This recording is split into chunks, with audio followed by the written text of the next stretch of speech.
De la Democracia presentan el programa de opinión más influyente de la radio. La revista informativa Democracia. Sin amilanarse, sin amilanarse. Se viene un tiempo nuevo. Pero hay que decir qué Ecuador queremos. Presidente electo democráticamente, somos parte del pueblo. No tiene sentido, no tiene validez. En este país no se ahorra. Sostener la dolarización, el temor de perder, siempre puede estar presente. Lo mismo va a pasar en el 2016. Ese modelo debe de cambiar. Él ya dejó de ser un economista y ahora es un político. Construir la unidad. El gasto público eres tú, compañero. La gravedad del problema económico ecuatoriano. No alentemos demonios. Este Ecuador amazónico, desde siempre y hasta siempre. ¡Viva la patria! La revista informativa Democracia. A partir de este momento, Gonzalo Rosero y sus invitados analizan los temas de mayor trascendencia.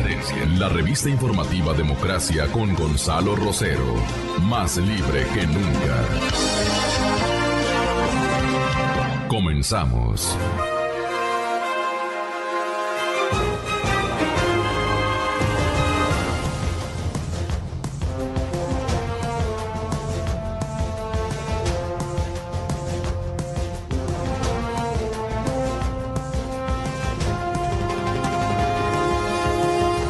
Que todos renovemos esfuerzos, empeños, creatividad y más que todo, nuestro gusto por trabajar, nuestras expectativas para de aquí, después de esta celebración hacia adelante, no debe constituir una prolongación de las vacaciones dicembrinas.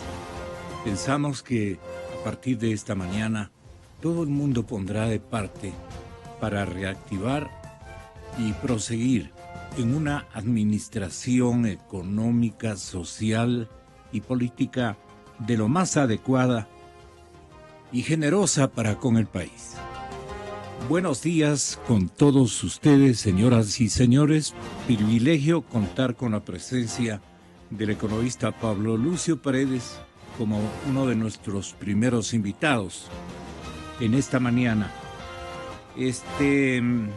Aquí y hay un desarrollo, un seguimiento de las consecuencias que van a predominar en los próximos meses al tenor de las modificaciones que se van a establecer y que fueron anunciadas o por lo menos defendidas por el señor presidente de la República el día de ayer. En mis manos, y paso a indicarle para una revisión, pero así muy somera, ¿no? Dadas las circunstancias. Tengo el proyecto de ley para evitar la especulación, así se denomina. Tuvo otro nombre en la ocasión anterior que se pensaba aprobar. Tuvo asimismo un nombre muy directo, muy ostensible, y el de ahora también tiene esa carga. Dice: para evitar la especulación sobre el valor de las tierras y fijación de tributos. Entonces, a ustedes les cree el señor presidente bien de San José, porque les dice, este es un proyecto de ley orgánica para evitar la especulación sobre el valor de las tierras y fijación de tributos. Entonces ustedes dicen, tiene razón el señor presidente, debemos evitar, pero la especulación, pues, no la ganancia justa. Y en lo personal, quien les habla no tiene propiedades, aparte de un departamento para vivir. Pero estoy sumamente de acuerdo que, comenzando por todos mis vecinos, mis paisanos, la gente que se ha esforzado, ha obtenido rentabilidades adecuadas, bien hechas, de profundo sacrificio individual y familiar, Y bueno, ha reunido un fondito familiar y ha comprado una propiedad, un bien raíz. Entonces, en la exposición de motivos, en cambio, el señor presidente dice: el Estado requiere planificar el desarrollo nacional, erradicar la pobreza, promover el desarrollo sustentable y la redistribución equitativa de los recursos a través de políticas económicas, tributarias y fiscales. Tal situación ha afectado al Estado, pues se encuentra imposibilitado de recuperar parte de las inversiones que ha realizado, retardando la ejecución de las obras y programas indispensables para el desarrollo local. Aquí en este párrafo asume el presidente al Estado como cosa personal, como propiedad de él. En este sentido, se ha vuelto indispensable conferir a los gobiernos autónomos descentralizados la herramienta que les permita participar de las ganancias extraordinarias obtenidas a partir de la especulación de los propietarios de la tierra. Desde ya ubica al poseedor, al dueño de un pedazo de tierra como especulador. Todos somos especuladores. Y por otro lado, se ha encontrado, dice en la exposición de motivos el presidente de la República, se ha encontrado la necesidad de dictar regulaciones para modificar el plazo a partir del cual se considera los ingresos como extraordinarios en actividad minera, a fin de conceder un periodo más amplio en el caso de los contratos de explotación, así como para precisar al uso de flujos corrientes como mecanismo por el cual se entienda recuperada la inversión de dicha actividad. Una redacción lujosísima, ¿no? Pero el objetivo es darle argumento a esta decisión, que lo que viene es alimentar sus déficits en el gasto corriente. Y el señor presidente de la República, precisamente en su discurso, y quiero que escuchen mis invitados, se une ya este momento el señor economista don Vicente Albornoz, y estaremos más adelante con un abogado, el doctor y asambleísta doctor Guarderas, así como también el criterio que al último lo estaremos rescatando de parte de Walter Spurrier a través de la línea telefónica. Pero aquí los dos geniales economistas de la provincia de Pichincha, de la capital de la República, nos están acompañando para explicarnos cuál es el objetivo fundamental del señor presidente de la República. Usted tiene allí lo que mencionó el señor presidente de la República sobre el gasto corriente. ¿Usted lo tiene? Sí. Vamos a oír qué es el gasto corriente, señor presidente. Usted ha llamado, señor alcalde, a la coherencia, a tener una campaña electoral de mayor nivel. Empecemos con tener un solo estándar. Por supuesto que para dar oportunidades, para garantizar derechos, para alcanzar el buen vivir, se requiere gasto público.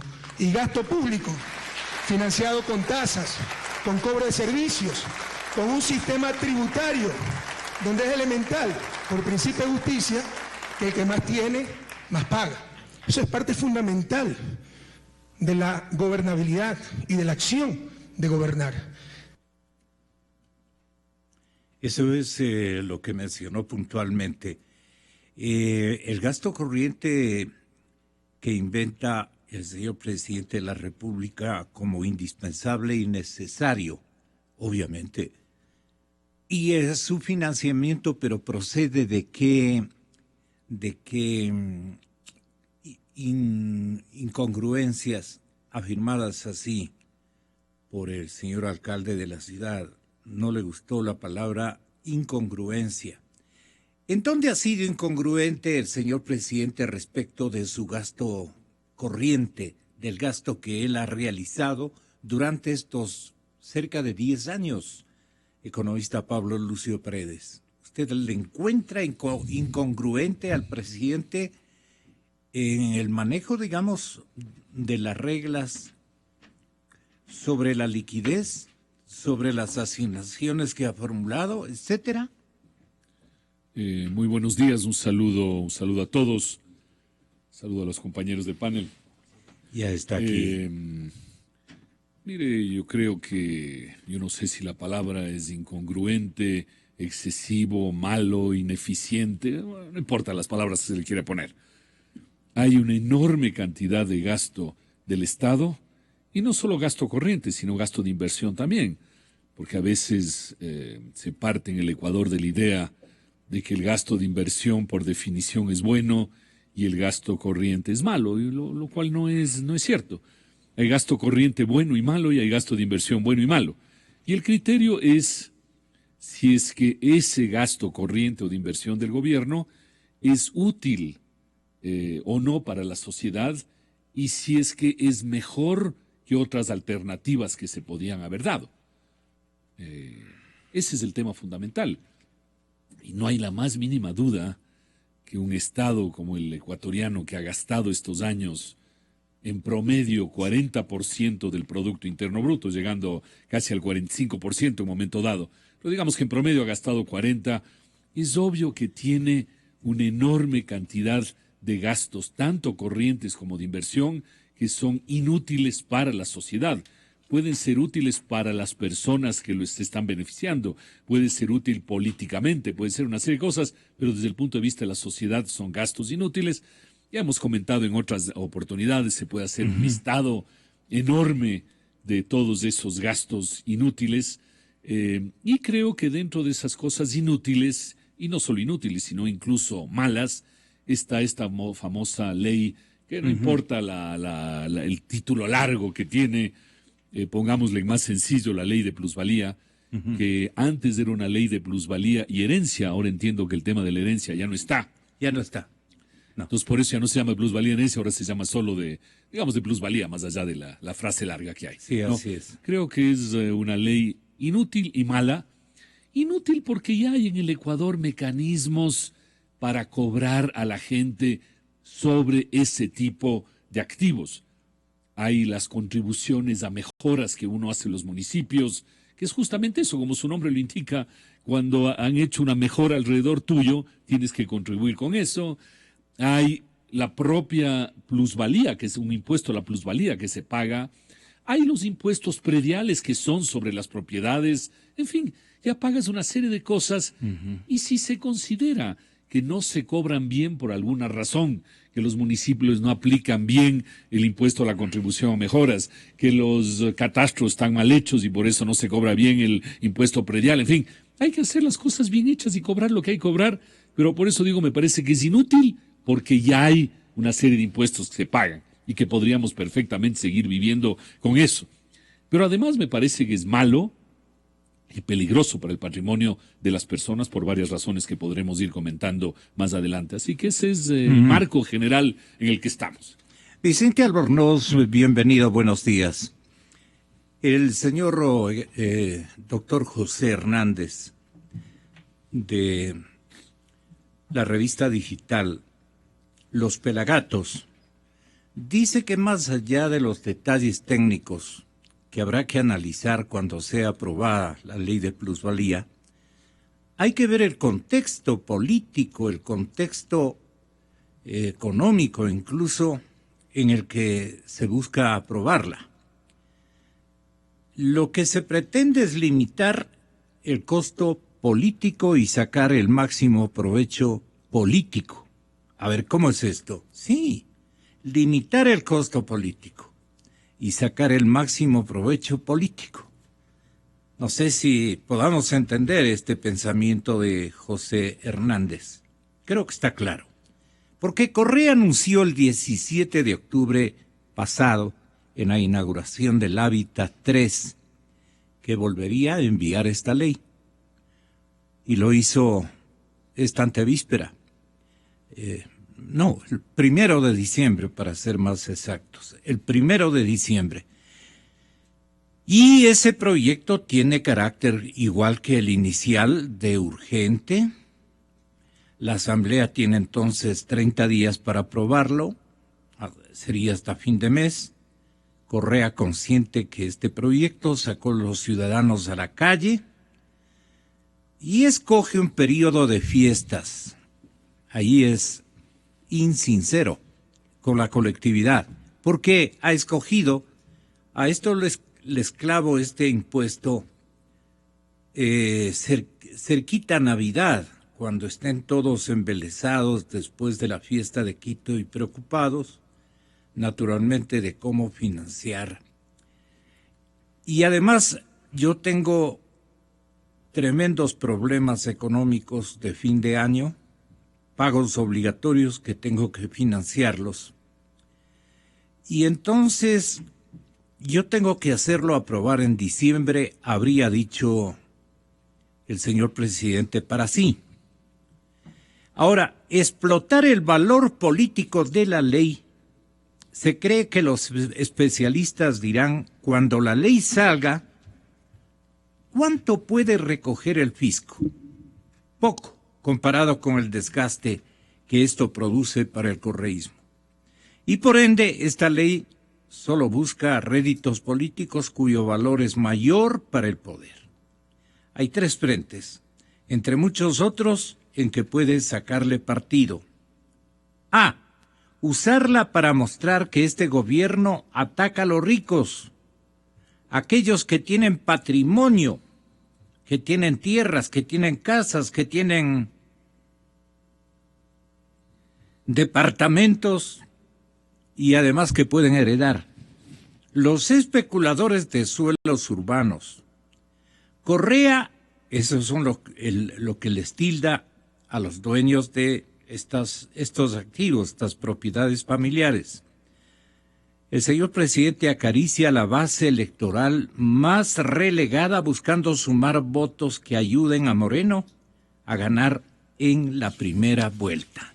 La pregunta que ustedes le van a dar es, ¿con esto ustedes creen que va a ganar y en primera vuelta? Vicente Albornoz, con alguno de estos elementos que le sirvan para su propio análisis.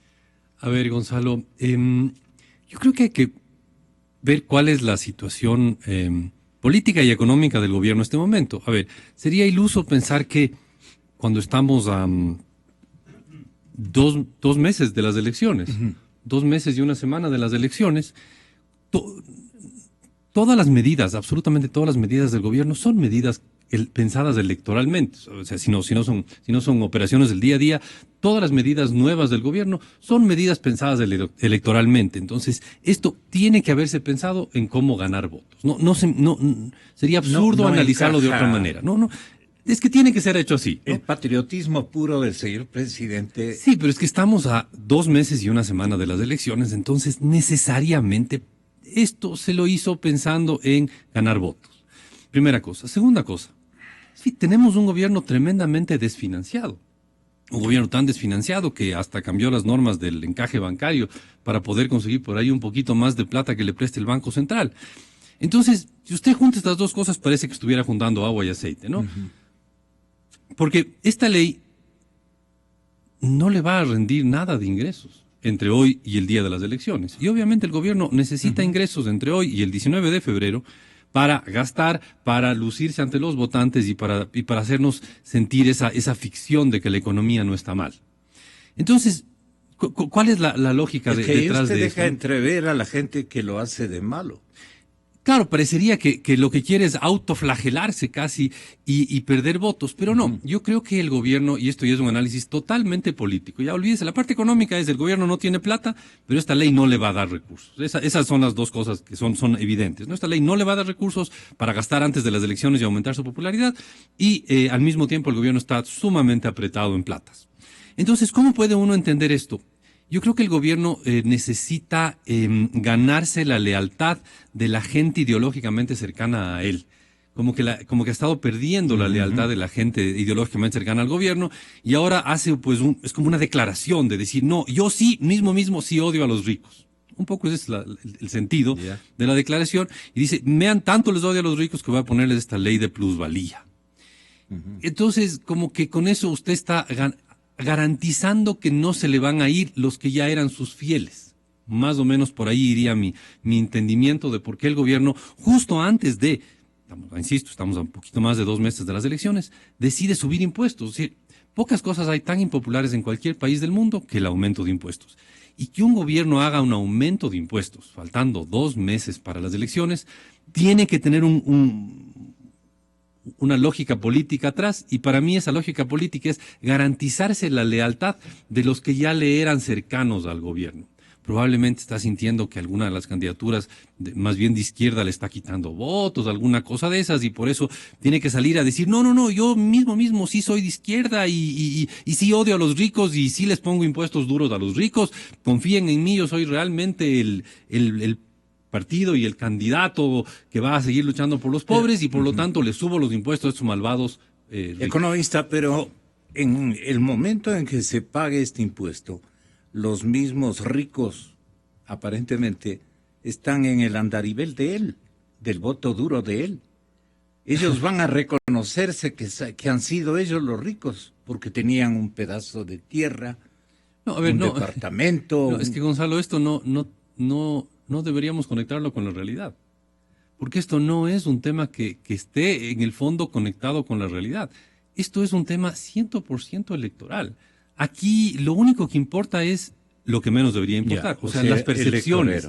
Las percepciones son lo único que importa aquí, cuando lo que deberíamos estar viendo es, pues, tablas en las que se ve la evolución de los precios de los inmuebles, tablas en las que se ve cómo ha subido o bajado el precio promedio, tablas en las que se ve el volumen de transacciones de inmuebles. No, pero eso no estamos viendo, Gonzalo, no estamos viendo. Y el gobierno no nos los está presentando, porque la argumentación que hace a favor de este proyecto de ley no es una argumentación en lo más mínimo técnica, es simplemente, no, esto hay que golpearles a los que tienen y demostrar que yo sí soy, estoy hablando como fue el gobierno, yo sí soy un resentido y sí quiero que a los ricos les golpee. Un poco es eso el mensaje que se quiere transmitir.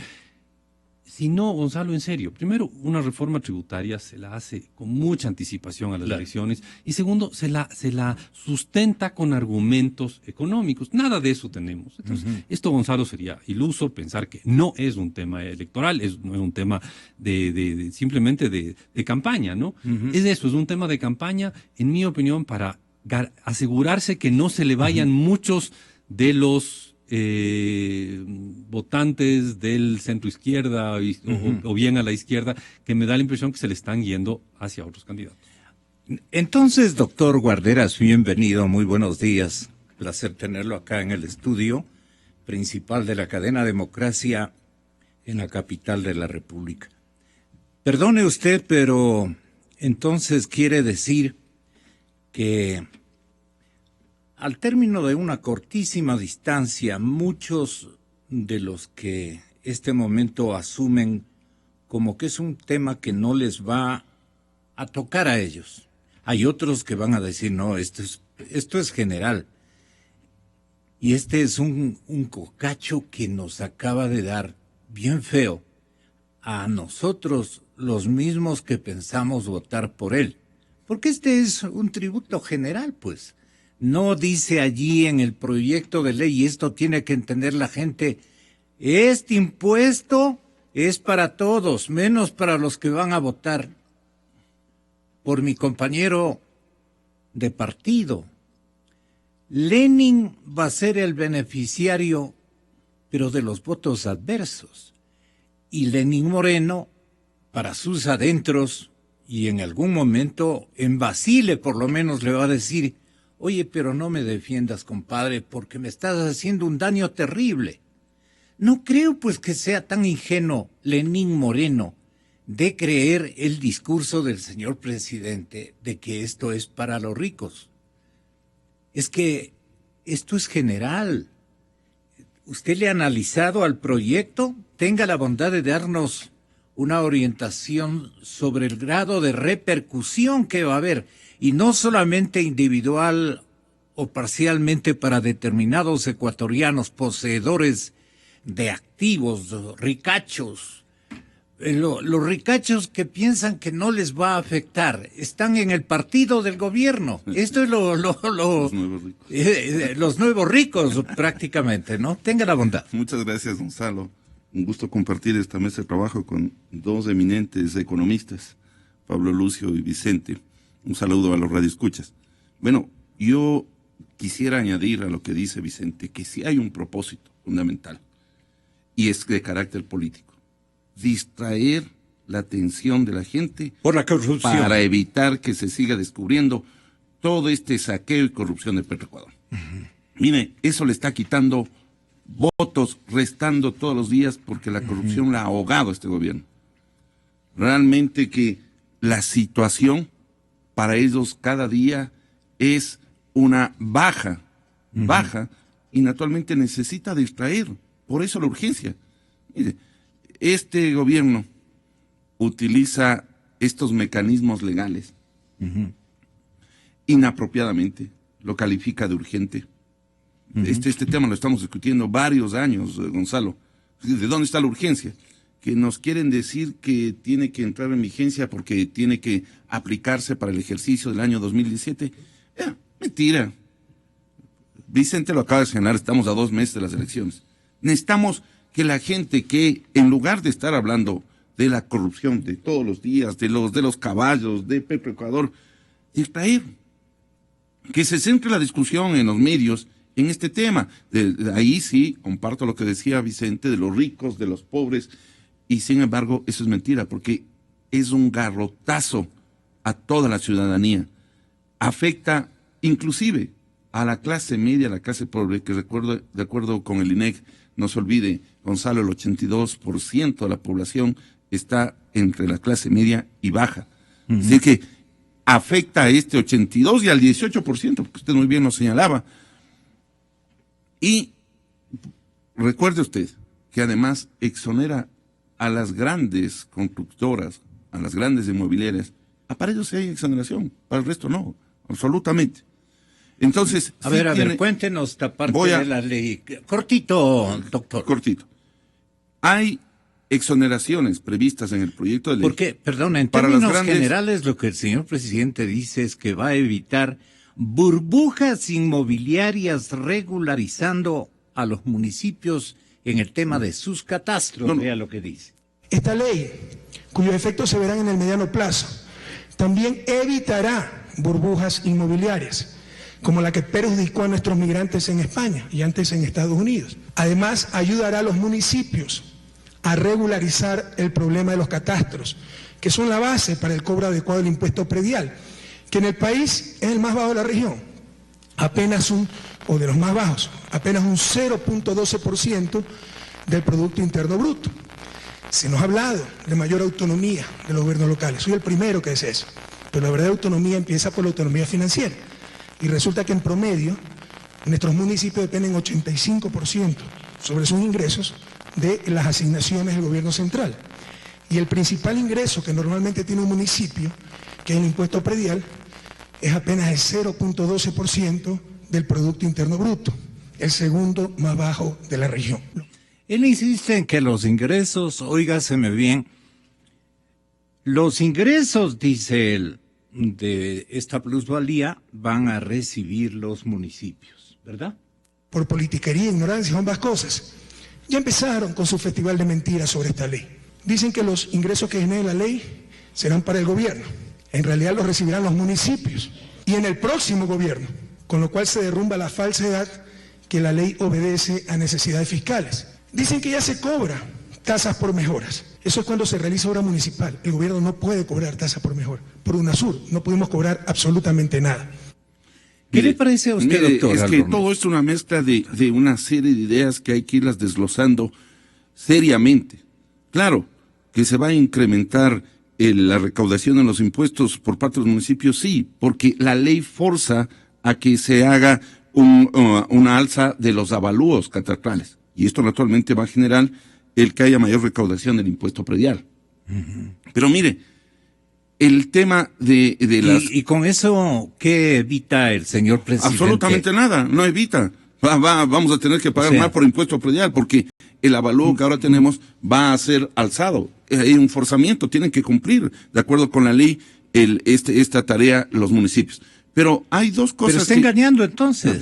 O sea, en el sentido pero de que le no corresponde va, ver, como analista. en el sentido de que ese dinero que con el incremento no va al Estado, por supuesto. ¿Quién va a ser el beneficiado de ese incremento del avalúo? Los municipios. En eso tiene verdad, ¿sí? Pero ese no es el propósito fundamental. Porque dice, y hay una cosa que hay que pensar, Gonzalo, yo sí creo que es importante el nombre rimbombante que siempre le da, de ley orgánica contra la especulación de las tierras. Claro, Gonzalo, si el propósito está destinado justamente a evitar que por razones de información privilegiada usted compre tierras aledañas a donde se van a hacer las obras por parte del Estado, me parece perfecto. Pero ese es justamente el objetivo que no cumple esta ley. No es que usted está atacando el problema que supuestamente el presidente quiere cumplir con esta ley. El que se pueda castigar a aquellos especuladores que a través de información privilegiada compran terrenos donde saben que se van a hacer las obras y luego los van a vender. Ese no es el sentido. Está atacando a todos los ciudadanos, a las familias ecuatorianas. Mire, ¿qué es lo que hace usted, Gonzalo, cuando recién está en un matrimonio queriendo constituir? Un terrenito, una casita. Esta casita, ¿cómo lo compra?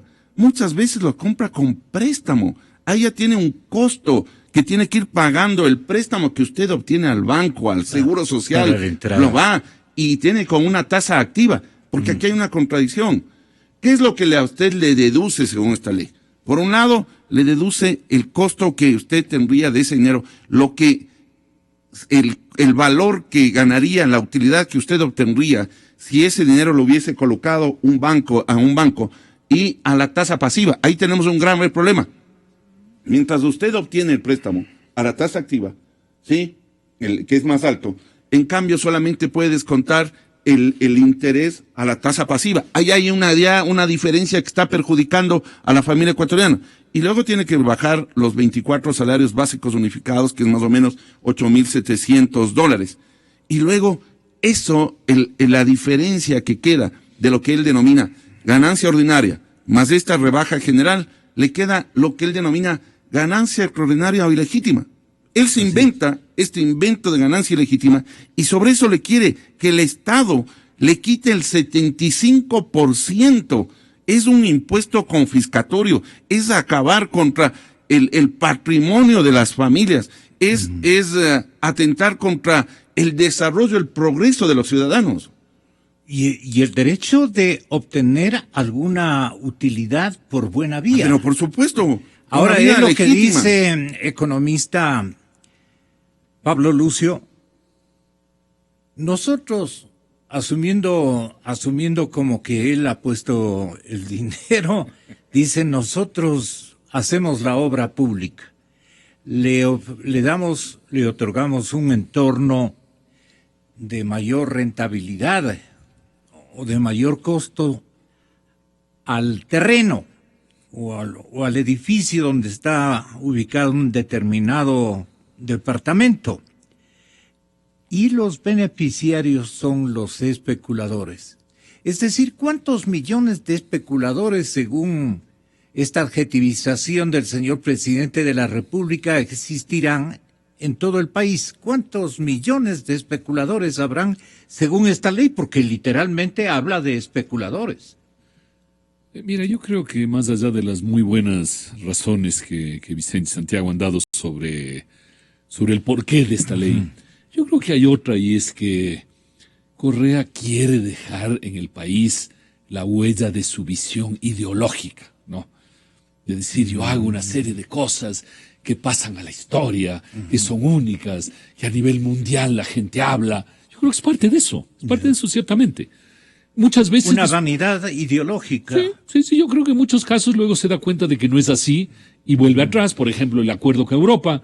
el Ecuador iba a conseguir un acuerdo único, maravilloso, y luego tuvimos volver atrás y pedirle permiso a Colombia y a Perú para adherirnos al acuerdo de ellos. La minería también, se pusieron unos impuestos, una cantidad de condiciones complicadísimas, y como nadie vino en esas condiciones han tenido que retroceder. Incluso esta ley hace cambios en el tema minero justamente para poder cerrar los acuerdos que se quiere cerrar, en fin. Pero yo creo que hay mucho de eso. Ahora, señalo dos cosas adicionales a lo que se ha mencionado. La una es que, como tú dices, Gonzalo, esto afecta a muchísimos ecuatorianos. No solo es a la persona que el gobierno considera el gran rico. Solo pensemos y piensen la gente que nos escucha. ¿Cuánta gente no ha hecho su platita bastante superior, Santiago, a la tasa activa del banco? O sea, no es que se ha ganado 5% al año, sino que se ha ganado más. Y eso le ha dado un patrimonio. Pero no gente rica. Solo pensemos, por ejemplo, en el desarrollo de Quito hacia el valle de Cumbayá, ¿no es cierto? ¿Cuánta gente en las estribaciones, en la bajada hacia allá, en Nayón, por aquí, por allá? Ahora, no es gente que tenía su tierra, que le habían dejado sus parientes y que la ha vendido a muy buen precio. O sea, esas personas son personas ricas, no son personas ricas. En ciertos casos son personas clase media abajo, o en ciertos casos son personas probablemente clasificadas como personas pobres. ¿Sí? Entonces esto hay que estar conscientes, afecta a todos los ecuatorianos, o al menos a muchísimos ecuatorianos. No hay que dejarse engañar por este discurso de que solo afecta a 2 o 3 ricos. No. Ahora el gobierno dirá, bueno, pero esos son tierras pequeñas, lo grande lo tienen los ricos. Sí, pero para esas personas, proporcionalmente a su patrimonio, la venta de ese terreno es de una enorme importancia, probablemente más importante que la venta de terrenos para la persona rica que ya tiene otro tipo de recursos, ¿no? Entonces esto afecta fundamentalmente el desarrollo patrimonial de las familias. Luego, lo que tú decías, Gonzalo, el gobierno hace una obra, hace una vía de circunvalación, por ejemplo, en una ciudad. Obviamente los que están ahí cerca se van a beneficiar. Pero no estamos hablando de los que en cambio se ven perjudicados, porque la ruta antes pasaba por otro lado, la ruta principal, ¿no es cierto? Ahora se fue por otro lado. ¿Qué pasa en lo que era antes la ruta principal? Las propiedades bajan de valor. Entonces, ¿qué vamos a aplicarle? ¿Cómo se llama esto, Santiago? La minusvalía. Sí, la minusvalía. Sí, habría que aplicar eso, la minusvalía a esas personas. Entonces, el uno gana y el otro pierde. Sí, así se dan muchas cosas de la vida. Lo que pasa es que el gobierno, y es la visión ideológica, quiere estar metido en cada detalle de la vida. Tú ganas poco, tú ganas mucho, tú te ganaste una plata por aquí, otra por allá. Pero, por ejemplo, no se está tomando en cuenta eso. Que hay gente que pierde también. Ajá. No solo con las obras públicas, sino en la vida. Resulta que tú compraste en un barrio que se desarrolló mal, no tan bien como tú pensabas, y resulta que pierdes. ¿Y esa persona? Pero además, Gonzalo, una cosa, Pablo Lucio, recuerda tú que esas obras que realiza el Estado, ¿las realiza con plata de quién? Con plata nuestra. Por supuesto. Entonces, ¿qué está haciendo? ¿Algún beneficio? Y nosotros ya hemos pagado impuestos. Y como decía Pablo Lucio en su momento, también cuando se hacen estas mejoras por parte del municipio, ya hemos pagado la contribución. Si el municipio nos cobra. Es decir, hemos pagado ya impuestos y ahora nos quieren, además, succionar con este impuesto a la plusvalía.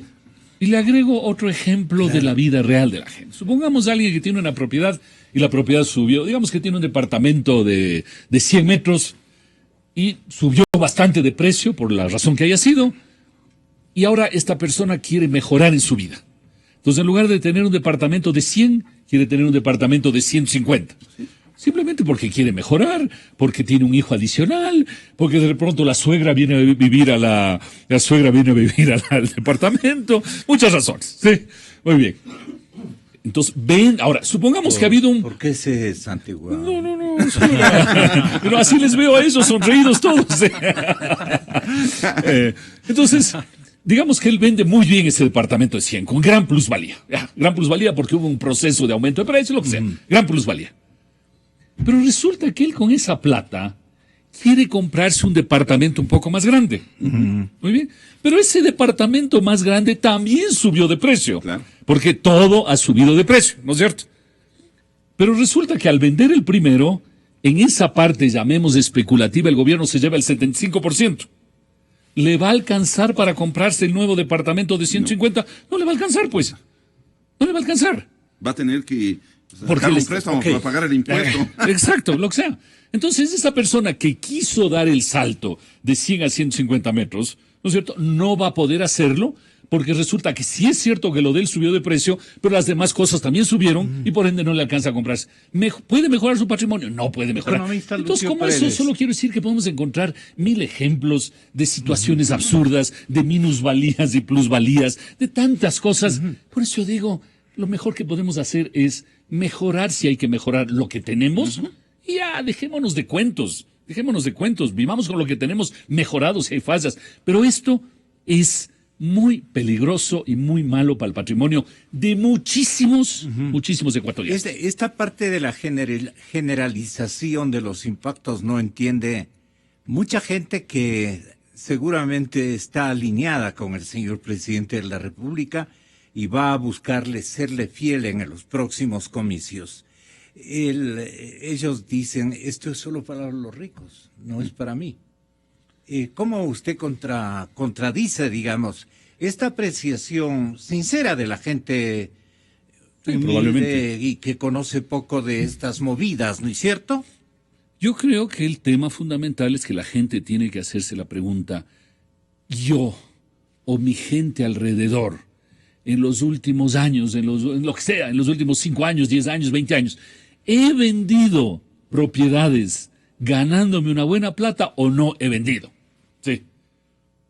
Es decir, ¿he ganado plata especulando o no especulando? Porque al final, especular, ¿qué quiere decir? Quiere decir que yo pongo una plata en algo con la esperanza, por eso especulo, espero que vaya a subir bastante de precio y hacerme una plata. Pero además hay ahí dolo. Y hay muchos, les falta además. Una cosa muy distinta, cuando eres especulador, tienes información y sabes que por ahí va a pasar la obra, entonces ahí malo. Claro, pero la persona normal simplemente compra porque se imagina, porque dice si ha de pasar por aquí alguna carretera algún día, porque mejorará. Pero también hay que pensar, insisto, en cuántos les ha ido mal. Claro. Cuántos han tratado de pegarle y no le han pegado. Sí. Porque por definición no todo el mundo le pega. Sí. Eso es imposible. ¿No? Así es. Entonces yo creo que la gente solo es eso, Gonzalo, tiene que estar consciente de eso. Solo quería decir es eso. Que la gente tiene que estar consciente de eso. Favor, nos espera un minutito, Vicente, si es tan amable, porque Pablo Lucio tiene que abandonar el estudio. Mire, doctor Lucio Paredes, dice José Hernández que la ley tiene un costo político innegable, pero los escándalos de corrupción pueden representar una factura mucho más costosa para el régimen. De hecho, la corrupción, que estaba en los últimos lugares de las preocupaciones de los electores, ya figura en algunos estudios entre los temas medulares. El oficialismo sabe que los Panama Papers, el divorcio de Tomislav Topic, esto va a ser una cosa increíble. Y justamente el día de hoy, 7, se abren ya los papeles en la judicatura de la ciudad de Miami, en Florida, Estados Unidos. Y allí la exigencia de la esposa de este caballero le va a hacer que Tomislav abra toda la documentación y allí quede demostrado cualquier cantidad de dinero que fue a parar en manos que deben estar angustiados porque no se mencionan esos nombres, en manos muy peligrosas para el partido de gobierno. Bueno, entonces, optar por el mal menor, pues, dicen, voy con la ley para llevar a todo el mundo a discutir la ley antes que sigan discutiendo, como deje establecido José Hernández, los temas de la corrupción. Tal vez preparándose al episodio de Tomislav Topic. ¿Sí sabe de lo que estamos hablando, Pablo? Sí. Eso quería molestarle finalmente. Mi esposa es una gran seguidora de todos los medios, de todo, así que ella me mantiene... Súper Yo informado. no tengo la velocidad y la capacidad de hacer tanto seguimiento, pero ella lo hace, así que me mantiene muy al tanto de estos divorcios y de tanta otra cosa, ¿sí? No, yo solo quisiera comentar una cosa para terminar, es lo que decía Vicente. Vicente decía, la política es digamos, el arte de jugar con las percepciones, con las percepciones, con los espejos, con las imágenes, con una serie de cosas. Y entonces esto puede ser perfectamente eso, ¿no? Es decir, tratar de desviar, es parte de la política, tratar de, que no estoy justificando, estoy explicando, es tratar simplemente de desviar la atención de la gente y efectivamente, como se acaba de señalar, el tema de la corrupción está ahí. Y el gobierno de alguna manera tiene que hacerlo pasar a un segundo plano, ¿no? Pero en todo caso, si la política es el arte del disimulo y una serie de cosas, los ecuatorianos no debemos, también estamos nosotros del otro lado, ¿no? De la mesa. Los ecuatorianos debemos tratar de no dejarnos engañar por ese tipo de juegos y mantener el foco en ambos temas. O sea, sí creo que tenemos capacidad de mantener nuestra visión en dos temas, que es mantener en la corrupción y mantener en temas muy peligrosos como esta ley de plusvalía. Otros dirán en lenguaje más duro, no ser tan brutos, no ser tan pendejos, no ser tan giles, que es por supuesto. Lo que más usa en todas las regiones que la de capacidad sí nos da para hacer un seguimiento de 2 o 3 cosas a la vez. Quizás más allá de 3 ya se vuelve complicado, pero al menos 2 o 3 hemos de poder. Exacto. Entonces yo diría que hay que mantener el foco de que si hay temas de corrupción hay que seguirles la pista, y si hay esta ley hay que seguirle la pista. Lo que hay que estar consciente de lo que se ha dicho, la ley afecta a mucha gente. La ley afecta a mucha gente. Sí. Y es muy mala y se podría mantener, y si se quiere mejorar, lo que hay actualmente. Por eso, evidentemente, como decías del inicio, Vicente, detrás de esto no es posible, tú también lo decías, Santiago, porque una ley urgente hoy, hace 3 días, el 1 de diciembre, no tiene sentido. Hay evidentemente explicaciones por ese lado y nosotros no debemos dejarnos desviar la atención, sino hay que mantener el foco en las cosas importantes que suceden en el país. Nuevamente, muchas gracias, Gonzalo, Vicente, Santiago, disculpe que me vaya, pero había avisado a Gonzalo que tenía que irme, así que un abrazo a todos. Gracias, cuídense. Lo aprovechamos de final. Muchas gracias, economista. A ver, su palabra sobre estos temas, su concepción y lo que quiera decirnos que Moreno y Glass dicen que se ha vuelto a dividir ante el caso de Pedro Merizalde, puesto en pésimo predicamento por la Contraloría y por figurar en los Panama Papers. Merizalde está en Tailandia. Moreno le ha pedido renunciar. Glass lo ha defendido.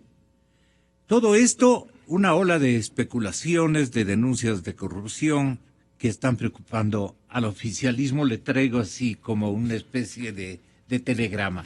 El tema de la corrupción y el tema de la valoración o evaluación que ha hecho el señor presidente de la República, supuestamente, ha dicho cuál es el mal menor, pues, ¿no? Entonces ha dicho, prefiero subir el impuesto a la plusvalía. Y le ha convencido al afectado que viene a ser el candidato Lenín Moreno. Seguramente o le ha consultado o le ha convencido, o no le ha consultado o le ha convencido. Cualquiera de esas alternativas. ¿Esto qué le va a generar no solo al gobierno, sino a la candidatura de Moreno según su percepción? Tenga la bondad. Vicente Albornoz, Cadena Democracia. A ver, creo que es importante que tratemos de desmenuzar la estrategia electoral del gobierno en estos, son 8, 9, 10 semanas que faltan de aquí hasta las elecciones, ¿ya? Desmenucemos un poco la estrategia electoral del gobierno. Yo creo que tiene 2 partes, resaltar lo bueno y distraer de lo malo. Entonces, cuando hablamos de resaltar lo bueno, lo que busca el gobierno es que no sintamos la crisis, ¿no? Entonces, el gobierno hasta ahora ha logrado poner una buena dosis de anestesia a los ecuatorianos en base a endeudarse para que no sintamos la caída del gasto público, y entonces con eso resalta lo bueno, ¿no? La bonanza económica que hemos tenido, bonanza económica que no es derivada de las buenas políticas económicas, sino de un precio del petróleo espectacular. Pero, digamos, resalta lo bueno evitando que se note la crisis. Y por otro lado, hay una estrategia de distraer de lo malo. ¿Y qué es lo malo? Lo malo es, pues, todas estas acusaciones de corrupción, etcétera. Y la segunda parte de la estrategia del gobierno es distraernos y no regresar a ver a eso. Entonces, ¿cómo lo hace? Se manda una consulta popular para el mismo día de las elecciones sobre los paraísos fiscales. Una consulta popular que no tiene ni ninguna lógica para el momento actual, que podría haberse aprobado lo mismo en base a una ley, si es que fuera conveniente, pero del punto que voy se manda y nos distrae, ¿no? Nos hace que discutamos sobre los paraísos fiscales, sobre si las personas que tengan fondos en paraísos fiscales pueden o no ser candidatos. Una consulta completamente traída de la nada, que no aporta en nada, pero que distrae la atención. Entonces, si entendemos que tiene esos dos rieles, dos objetivos, dos líneas estratégicas, la campaña del gobierno, que es resaltar lo bueno, y entonces ahí se ve, pues no, la década ganada, la década, los avances que hemos tenido, la caída en esto, la caída en lo otro. Eso es resaltar lo bueno, y por otro lado, distraernos de lo malo y evitar que cometamos la barbaridad de regresar a ver pues los escándalos de corrupción, el que citaba usted. Pero también, digamos, cumple con la función de otorgarle dineros cuando le falta la plata. ¿A quién? Al presidente. No solamente... No, pero que esto de la plusvalía. No, la ley de plusvalía no le va a dar un solo centavo a las resoluciones. No, a ver, la ley de plusvalía no le va a dar un solo centavo al gobierno actual.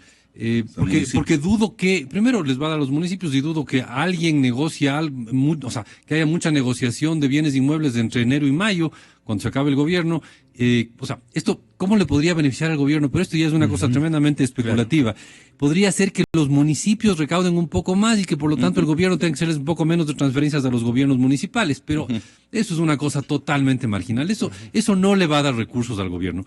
Ahora, por ejemplo, lo que sí le va a dar el recurso al gobierno es, o lo que potencialmente le puede dar recurso al gobierno, es lo que el Banco Central le podría prestar ahora.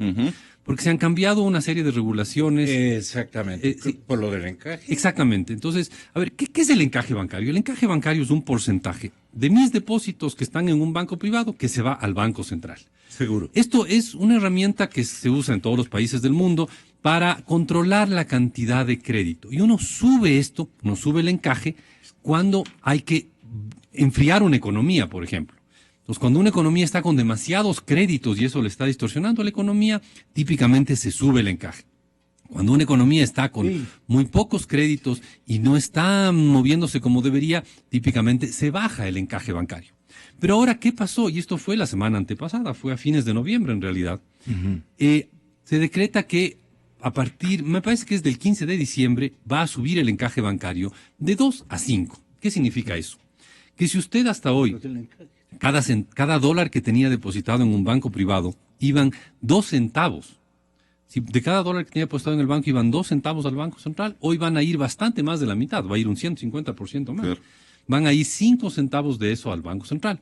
¿Qué va a hacer esto? Esto va a reducir un poco la capacidad de los bancos de prestar, porque les está retirando dinero a los bancos. Pero igual los bancos no es que estaban con problemas de liquidez, más bien estaban líquidos los bancos. Entonces esto, así a los bancos, si bien les va a apretar un poco, no va a ser un tema gravísimo para los bancos. ¿A quién afecta realmente esto? Pues afecta a las cuentas de los bancos, porque se mueve dinero que estaba en las cajas de los bancos, se mueve a la caja del Banco Central. Por cierto, el encaje se llama encaje no porque haya esos adornitos, esas cositas que adornan las telas, sino porque está en una caja, es de la caja, ¿no? Entonces, encajar es poner en la caja, no es adornar la ropa, ¿no? Entonces, el encaje va a subir, y va a subir más o menos entre unos 800 y 1,000 millones de dólares.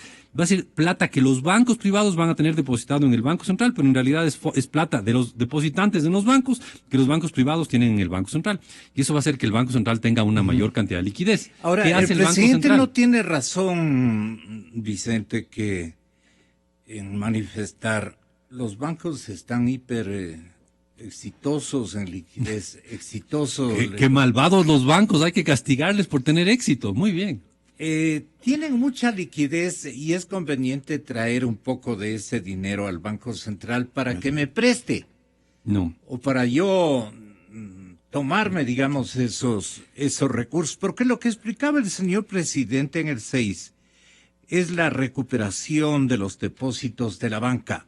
Los depósitos de la banca privada se han recuperado en 2.900 millones de dólares en los últimos 11 meses, lo que implica que la liquidez de la economía nuevamente está aumentando. Y los bancos han reactivado la colocación de crédito. En los últimos 8 meses el crédito ha crecido en 871 millones de dólares. Cuidamos muchísimo al sector bancario durante lo más duro de esta coyuntura, conociendo la experiencia de 1999, cuando por la falta de regulación y control, choques externos menores a los que hemos recibido hicieron colapsar al sistema bancario y quebraron 16 bancos. Nos congelaron los depósitos, se produjo la migración. Hoy los bancos gozan de índices de solvencia muy altos, pero también de exceso de liquidez, teniendo incluso ingentes recursos fuera del país. Tampoco vamos a permitir aquello, por lo cual ya se están tomando los correctivos del caso. Ese ha sido el correctivo. Claro. A ver, y ese es el argumento que usa el señor presidente. ¿No tiene razón acaso? A ver, la pregunta es, es evidente que han crecido los depósitos, sí, es evidente que los préstamos han crecido pero más lento, sí, es evidente que los bancos hoy están líquidos. Hasta ahí esto es obvio, es cuestión de ver la página del Banco Central. ¿Por qué están líquidos? ¿Por qué están? Esa es la pregunta. Pues es que hay que ir un poquito más allá en el análisis, no es cuestión de decir, mira, los bancos tienen plata, castiguémosles. No es la política económica del régimen ni cosa por el estilo. A ver, la contracción económica, la desconfianza del público en entrar en cualquier actividad productiva, en ingresar a un torrente de iniciativas de emprendimiento, es precisamente porque no creen en el modelo del señor presidente. A ver, la cuestión es muy yo sencilla. estoy ¿Por qué inventando? Porque pensemos en la lógica de un banquero. El banquero hace negocios cuando presta plata, pues, no cuando capta plata. Entonces al banquero le interesa prestar plata, obviamente suponiendo que le van a devolver. Entonces, los banqueros tienen todos los incentivos del mundo para prestar plata, obviamente con mínimos de seguridad, esperando que les devuelvan, ¿no? Que les repaguen. Entonces, ¿cómo es posible que los banqueros sean tan bobos de no prestar más plata? ¿O será que no les están pidiendo plata el público? No quieren nadie. Ese es el asunto. No es que los banqueros son tontos, al contrario, en la banca trabajan de la gente más inteligente de este país. Pero lo que pasa es que no hay gente pidiéndoles préstamos, entonces los banqueros no están colocando préstamos.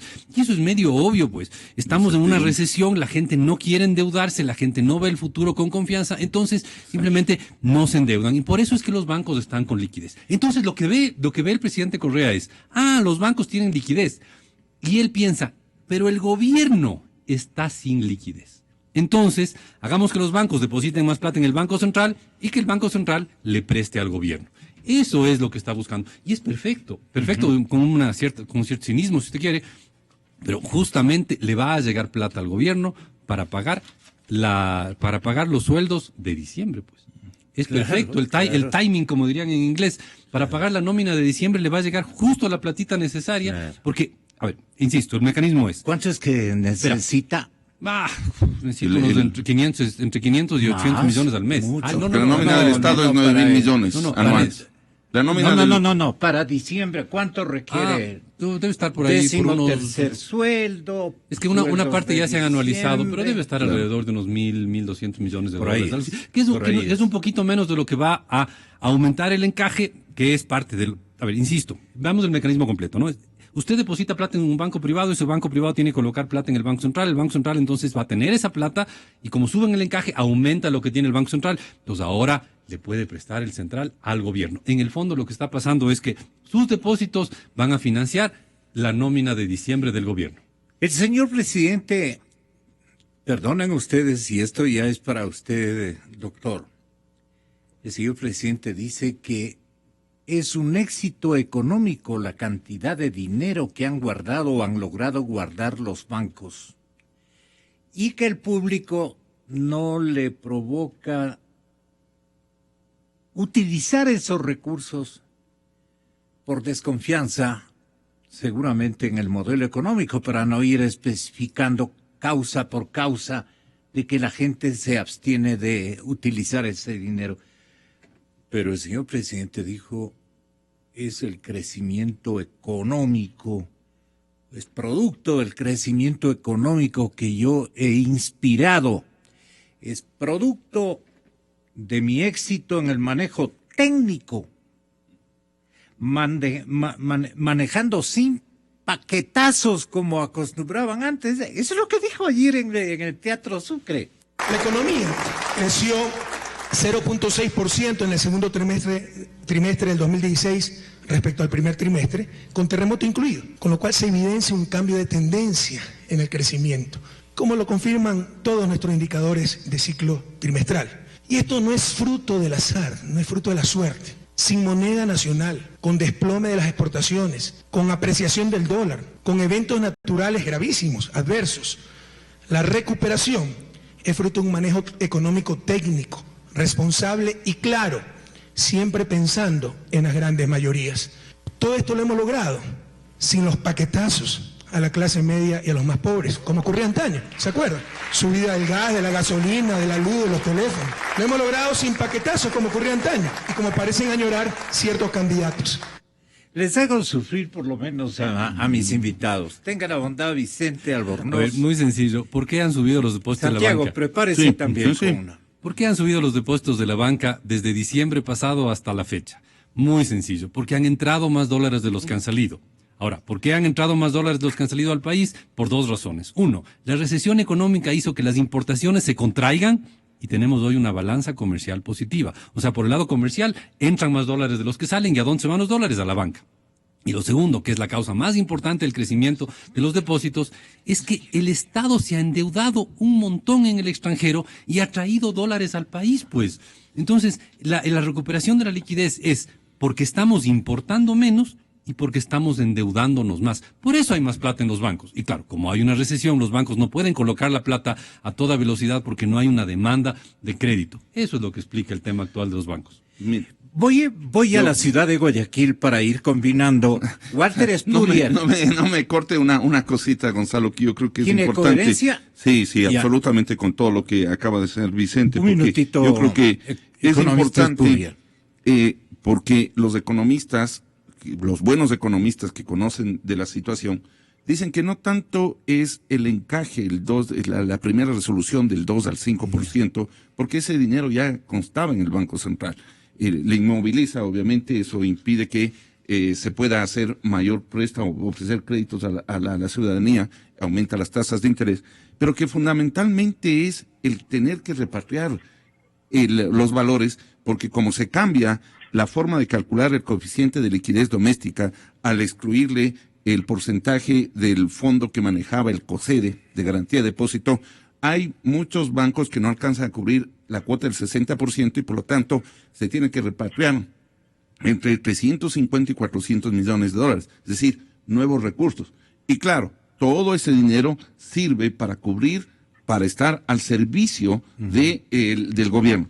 Tome en cuenta, Gonzalo, que en el momento en que se expidió estas resoluciones del encaje bancario, el Banco Central le otorgó 100 millones de créditos el mismo día en que el Banco Central, la Junta Monetaria, aprobaba esta resolución del encaje bancario, subió en 100 millones y la deuda actualmente del Ministerio de Finanzas al Banco Central va en los 4.264 millones de dólares. Es decir, además, no solamente que la ley de plusvalía pretende distraer el tema de la corrupción, también esta serie de medidas, y yo también podríamos dar este paquetazo de resoluciones de la Junta de Política Monetaria para que la gente no tome en cuenta la situación económica, como decía muy bien Vicente, y todos estos mecanismos que utiliza, todos los artificios que lo dieron en el Código Monetario Financiero, el Código exactamente, para que succione el dinero de los bolsillos ecuatorianos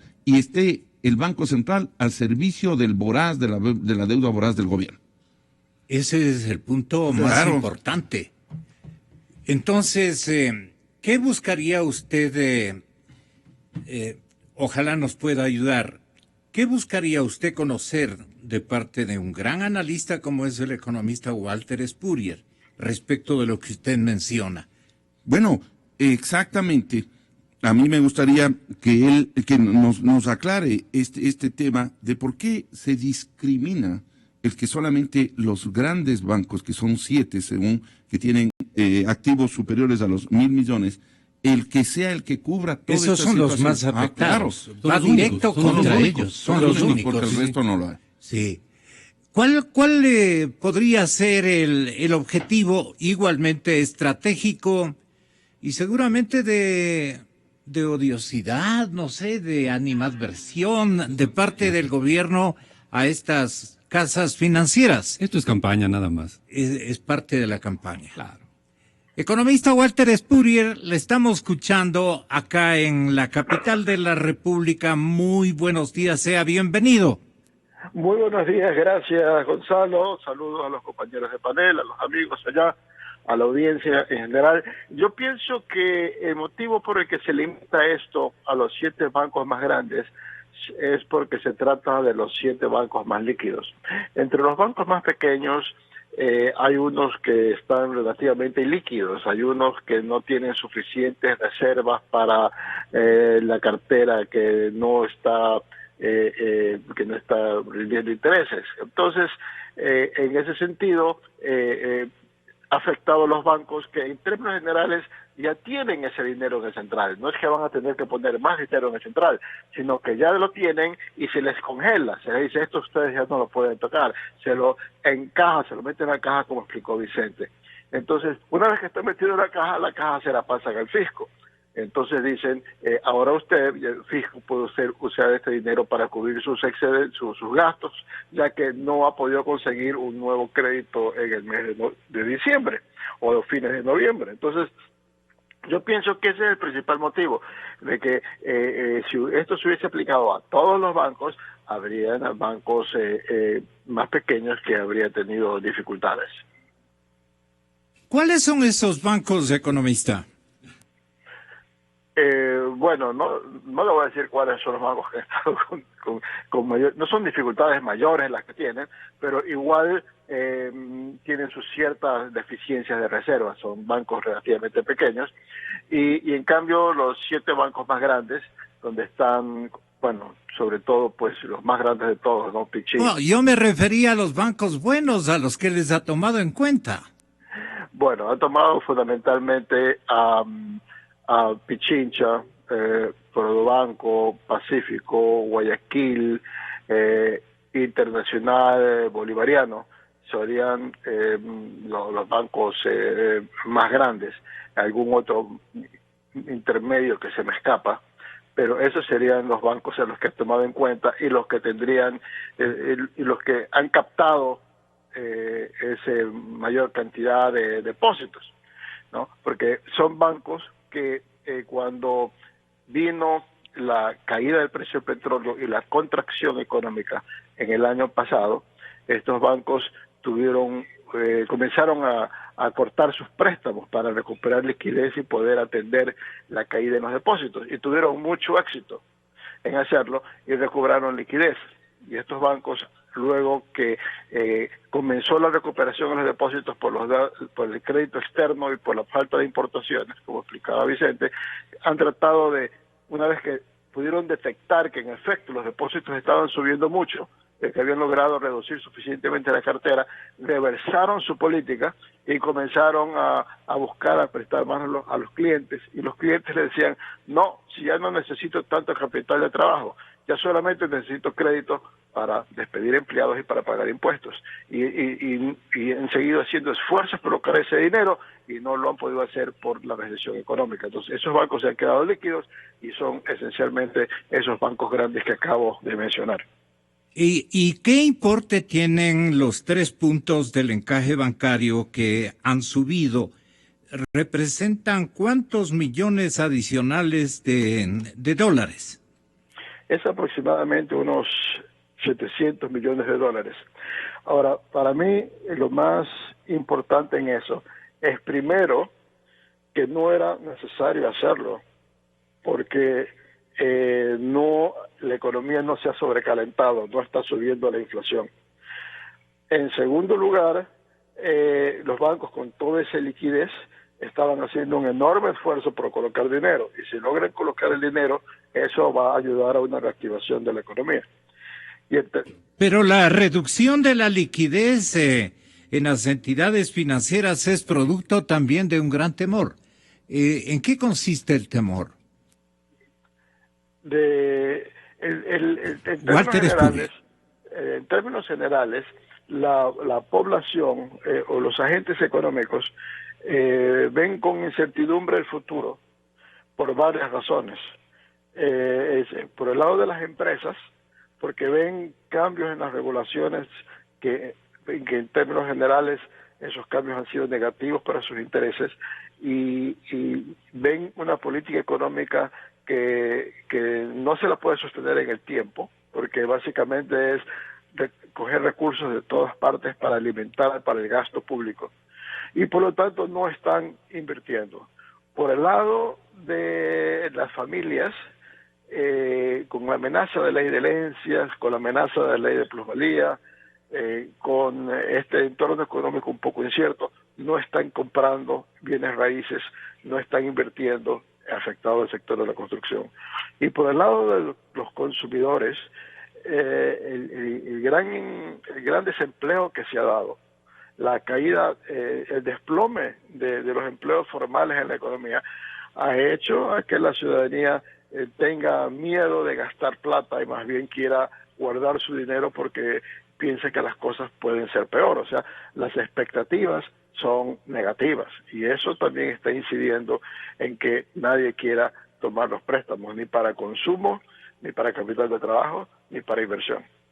Tenga la bondad de hacernos entender, el incremento del encaje implica una restricción prácticamente de la liquidez de los bancos privados, que tiene el temor el gobierno de que puedan ser usados en temas perjudiciales para su planeamiento de carácter macroeconómico. ¿Cómo explicar esto?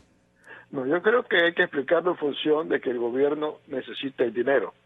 Entonces, en el momento que suben el encaje y por lo tanto los bancos ya no tienen acceso a ese dinero, el Banco Central le presta ese dinero al gobierno y el gobierno lo gasta. Ahora, aquí el problema que tenemos es de que el momento que el gobierno lo gasta, el día que los bancos necesiten ese dinero, ¿cómo lo van a recuperar? Si el gobierno se lo ha gastado y no tiene ingresos, si el precio del petróleo no va a tener una gran recuperación, sino una pequeña alza como la que acaba de tener. Si entonces el asunto es que ese dinero se pierde, el gobierno solamente puede puede volverles en papelitos, no les puede volver en dólares el fondo en el momento que ellos necesitan. Entonces ese es el gran peligro que tenemos todos, que ese dinero se ha ido por un tubo y ya va a ser difícil que pueda regresar. Los bancos no necesitan ese dinero hoy, pero en algún momento lo van a necesitar y lo vamos a necesitar nosotros que somos los depositantes. ¿Y hay reglas de juego para usar ese dinero desde el lado gubernamental? Le preguntamos a Vicente Albornoz. Esto también queda a selección del gobierno. A ver, vamos poco a poco viendo, es que no son una, sino varias regulaciones las que están afectando el tema ahorita. La principal es esta del aumento del encaje. ¿Pero para el gobierno tienen coherencia? Claro, totalmente. Claro. Pero tiene el tema ¿Y hacia dónde apuntan todas las medidas? A darle plata al gobierno ahorita que estamos a 10 semanas de las elecciones. Eso es todo. No hay nada más científico y profundo atrás. Es un gobierno sin plata antes de las elecciones que quiere plata para gastar y ganar las elecciones. Punto. El resto es ya números y análisis, pero esa es la conclusión central. A ver, son varias regulaciones. La primera es el aumento del encaje de 2 a 5%, que es fuerte. Pero también le están obligando a los bancos a traer plata que tenían afuera. Claro. Están cambiando este índice de liquidez ¿Cuánto local. le está? Unos 400 millones dicen sí, que... por ahí debe estar, pero eso hace que todo lo que termine en el central son 1,000, pero claro, a ver, vamos viendo la importancia del encaje. El encaje está ahí para devolverle a un banco en caso de una emergencia, ¿ya?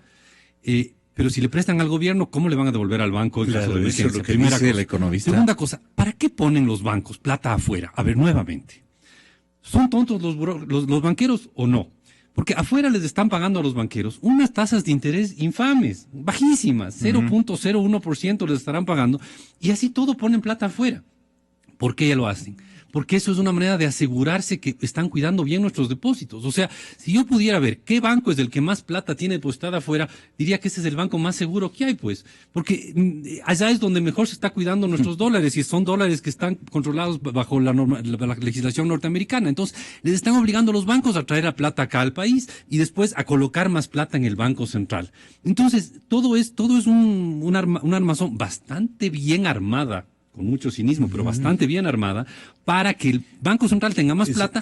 Es un poco una viveza criolla, que usted adjetiviza de que son medidas cínicas, ¿no? Cínicas en el sentido de que no es lo conveniente para el país, pero es lo conveniente para la popularidad del gobierno, ¿ya?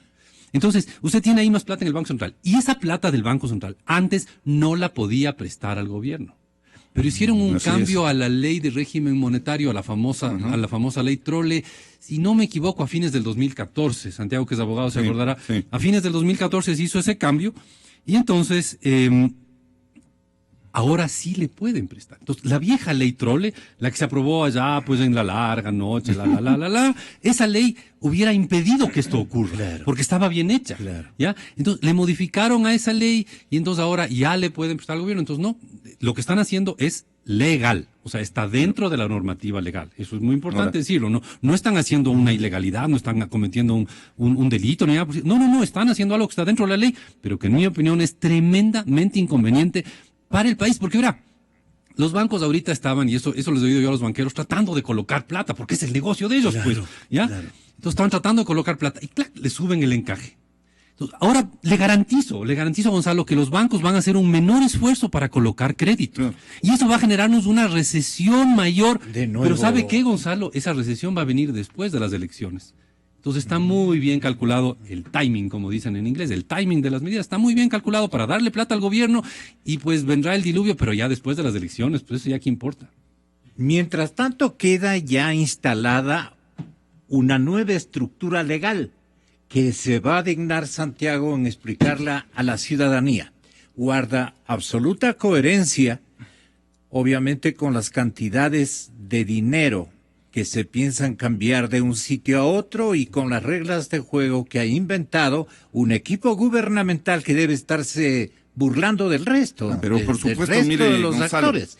Los que aplaudían ayer con un entusiasmo en Teatro Sucre, de ahí estaban todos los ministros y especialmente el ministro coordinador estaba, pero feliz de aplaudir, porque saben que estos mecanismos son producto de una viveza criolla. Gonzalo, y algo que es importante, si bien estamos hablando de los bancos, del encaje bancario, estamos hablando de los dineros de los ciudadanos, de los depositantes, de nuestros dineros, no hay que perderse. Es el dinero que nosotros entregamos en el banco. ¿Corre algún riesgo? Estamos corriendo. Acaba de decirle el economista Walter Spuller. Así es. ¿Qué va a ocurrir cuando el presidente ya no tenga para pagar, no el gobierno, no el presidente, sino el gobierno para pagar los valores que le ha recibido como créditos por parte del Banco Central del Ecuador? No vamos a tener, nos va a dar papeles, ¿ah? Va a recibir la ciudadanía, en lugar de recibir el efectivo que depositó como producto de su sueldo, va a recibir papeles como consecuencia de esa iliquidez que tiene. Porque mire, todas estas medidas lo que están haciendo es cubriendo el excesivo gasto público y está pateando, como lo han dicho muy bien los economistas, la pelota hacia el futuro. Porque ¿qué es lo que ocurre? Pensemos que el gobierno pierde. ¿Cómo se va a pagar? Gonzalo, simplemente son medidas que efectivamente tratan de cubrir este excesivo gasto. Pero Gonzalo, yo lo que además siento... ¿Pero qué queda definido como nuevas reglas de juego? Eso es bueno, lo que yo quiero lo que ya quedó establecido, como decía, desde el 2014. El Banco Central de Ecuador, en un momento fue el Seguro Social, en otro fue los fondos del Magisterio, en otros fue los fondos de los militares y la policía. Ahora, ¿dónde encuentra dinero para poder sacar? En el encaje bancario y todas estas medidas que está tomando, que lo fabricaron muy bien desde la ley del Código Monetario desde 2014, fines de 2014, octubre, y les ha permitido hacer todas estas maniobras a efecto de seguir sacando de donde pueden, donde encuentran hay dinero, succionan para poder cubrir este excesivo gasto. Y claro, encontraron este mecanismo para poder cubrir el 13º, porque van a recibir los servidores públicos, claro. Y entonces, como ya tienen ahora dinero que inmovilizaron del encaje bancario, va a significar el que puedan cubrir el 13º. Pero ¿por qué la gente no se endeuda, Gonzalo? ¿Por qué usted, y pese a que le llaman, todos los días el banco le dice, mire, hemos aprobado una línea. Exacto, una línea de 20.000. ¿Por qué usted no se endeuda? No, ¿Por qué muchas tiene gracias, desconfianza? Muchas gracias. Primero, porque usted no sabe si la dolarización va a permanecer, si se queda endeudado con 20,000, 30,000 dólares. ¿Cómo va a cubrir eso? A diferencia de lo que ocurre con el Estado, usted sí no va a tener mecanismo. Ahí se va a quebrar. Y el patrimonio que están ahora afectándoles al patrimonio, que con su ley de plusvalía, ¿qué va a ocurrir? Va a quedarse sin nada, va a quedarse en la calle, Gonzalo, pero con todo este conjunto de incertidumbres. Así es. La gran pregunta que se formulan en todas partes, especialmente los sectores empresariales, comerciales, de servicios, es: a este paso, hasta el mes de mayo, que termina físicamente la presencia del señor presidente de la República, si no se va antes a Europa, está en su derecho de tomar las de Villadiego, y él fue anunciando que él no va a estar para dar ningún tipo de informe al final de su periodo constitucional, si lo fue. Pero lo que yo quiero preguntarle al señor economista Walter Espuri es si toda esta movida tiene sustento técnico, y si ha logrado inmovilizar, dicen, 750 millones de dólares, pero que vienen a ser adicionales a los que ya estaban inmovilizados. Entonces, con ese dinero va a pagar la nómina del mes de diciembre, pero que supera los 1,000 millones. Usted debe tener la cifra, economista. Y bueno, ¿qué le quedarían a los bancos y qué le quedaría en paralelo como desafíos gigantes al sector privado, al sector económico y especialmente a la asociación de bancos? Tenga la bondad, economista. Bueno, para los bancos esencialmente esto significa que dinero que ellos guardaban, porque bajo dolarización, si llega a haber una corrida de depósitos y en el transcurso del tiempo hay épocas en que entran depósitos y hay épocas en que salen depósitos, eso es normal, y de que de pronto dinero que ellos tenían guardado en el Banco Central y dinero que tenían guardado en el exterior, justamente para el caso que haya retiro de depósitos, porque ya no se puede hacer como antes, cuando teníamos el sucre, de pedirle al Banco Central que emita sucres para que nos preste y poder atender el retiro de depósitos. Eso no es posible porque los depósitos son una moneda que no emitimos nosotros. De pronto ya hay menos de esos fondos guardados y por lo tanto pierden liquidez y por lo tanto están más expuestos a un peligro. Ahora, si esos retiros no se dan, esa exposición no se traduce en una mala desenlace. El asunto es de que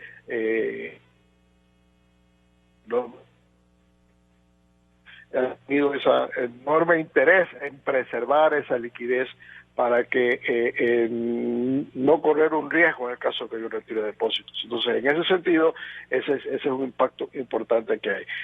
Técnicamente me parece que no es correcto, porque no me parece que por fines fiscales no considero que la política monetaria tiene que estar subordinada a fines fiscales.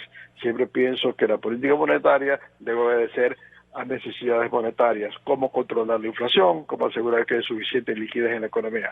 El asunto es para un nuevo gobierno. La situación se presenta... Esta es la parte labrada, ¿no? ¿Qué va a hacer el próximo gobierno? El próximo gobierno el próximo gobierno va a tener un Congreso fragmentado, ¿no? Y probablemente sea quien sea el presidente, no va a poder contar con aliados permanentes en la Asamblea que no sean los de su propio partido, porque el nuevo presidente va a tener que tomar medidas importantes de ajuste y nadie que no sea parte del partido de gobierno va a querer ser solidario con esas medidas de ajuste. Entonces, ¿usted da por hecho de que será un candidato de la oposición el nuevo gobierno? Yo pienso que incluso si es Lenín Moreno tiene que tomar medidas de ajuste. Porque nosotros estamos en una circunstancia... ¿Pero él se da cuenta de lo que va a heredar? Yo no sé, algo debe tener algo debe... No veo asesores de prestancia junto a Lenín Moreno. No veo yo asesores de prestancia, gente que se dé perfecta cuenta. A eso voy, esa es mi preocupación, porque él debe ver de una manera general, pero economía no ha sido uno de los temas en que él es versado, no para nada. Entonces yo no he escuchado de nadie que le pueda le cantar las verdades. Claro. Las verdades son que si no hay medidas de ajuste, en algún momento, no sabemos, porque eso es muy difícil decir cuándo, pero en algún momento se les va a secar el crédito externo. De hecho, el gobierno en estos momentos no ha podido conseguir una nueva colocación de papeles en el mercado internacional o un nuevo crédito de la China, por eso es que se lleva la plata de los depositantes. Y entonces, al no tener eso, va a tener forzado a reducir su gasto a sus posibilidades de endeudamiento. Hemos estado en estos días con estos precios del petróleo que han estado vigentes este año, el pasado y probablemente el próximo, por más o menos el mismo nivel. Hemos estado necesitando $5,000 millones de deuda externa neta todos los años, ¿ya? Y no va a haber el próximo año. Digamos que este año no va a haber eso, o va a haber parte de eso. No va a poder hacer ese gasto, entonces va a tener que prácticamente abandonar los planes de inversión, ¿ya? Y los ingresos fiscales van a ir todos al gasto corriente y luego a tratar de conseguir créditos externos lo suficientes para poder atender el servicio de la deuda externa. Entonces va a encontrarse con que si sus ingresos petroleros van a estar mermados, porque ya este gobierno ya prevendió el petróleo del próximo gobierno. O sea, mejor dicho, obtuvo préstamos, lo llamadas venta anticipada de petróleo, obtuvo préstamos y tiene como garantía la producción petrolera, la exportación petrolera. Entonces, si los precios son buenos, le queda algo; si los precios son malos, no le queda casi nada. Entonces, en ese sentido, un gobierno que no toma medidas de ajuste, pero que logre mantener la economía sin grandes contratiempos, está condenado a que tener 4 años de gobierno en que los 4 años el crecimiento sea por debajo de cero, o sea, reducción de la economía durante 4 años, y entregar el poder al próximo gobierno, allá después de 4 años, a una economía más pequeña de la que recibió. Entonces, esa es la realidad que tendría el gobernante que no ajuste. Entonces, ese es mi escenario, eso es como yo lo veo. No pueden haber otras opiniones, obviamente, y a lo mejor más fundamentadas que la mía. Entonces, yo estoy seguro que tanto Lasso como Cintia tienen ese asesoramiento. Ellos entienden que es un escenario de esa naturaleza y tienen que hacer algo. Pero van a tener que hacer algo sin apoyo del Congreso, con leyes que han sido aprobadas como orgánicas. Todo ha sido aprobado como orgánicos, muy difíciles de hacerlo. Organismos de control con funcionarios recién nombrados que obedecen a Rafael Correa, Cortes Suprema, Constitucional, gente de Rafael Correa, va a estar cercado y va a ser sumamente difícil sacar adelante el país, porque tienen que ser 2 tareas: tiene que cortar el gasto corriente de la administración pública y tiene que crear un entorno en que la producción nacional sea más competitiva, porque necesitamos poder exportar y sustituir importaciones y tener de esa manera más ingresos de divisas. Eso es necesario, porque si siguen saliendo divisas, nos vamos a quedar secos totalmente sin dólares en el país. Entonces, y nuestros costos se han elevado mucho. Este gobierno ha mantenido un nivel de inflación, como la política monetaria no ha estado dirigida a una moneda sana. El resultado es de que ahora tenemos costos muy elevados. Nuestros costos en relación con los Estados Unidos durante estos 10 años han subido como 25%, y los costos en otros países latinoamericanos se han mantenido más o menos en relación con los Estados Unidos, porque han compensado la inflación con la devaluación.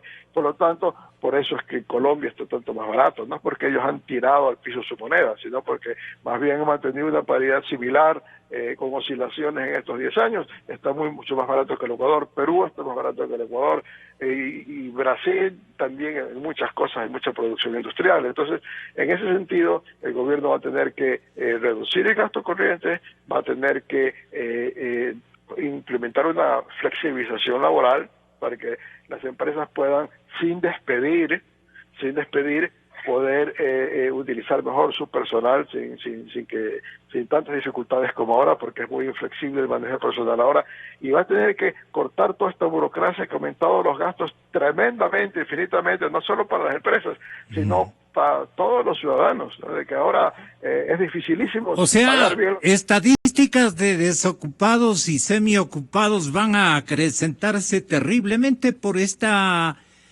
notoria y evidente emergencia económica de una mala política de Hacienda que se ha manejado en todo los 9 años de la presidencia de Correa.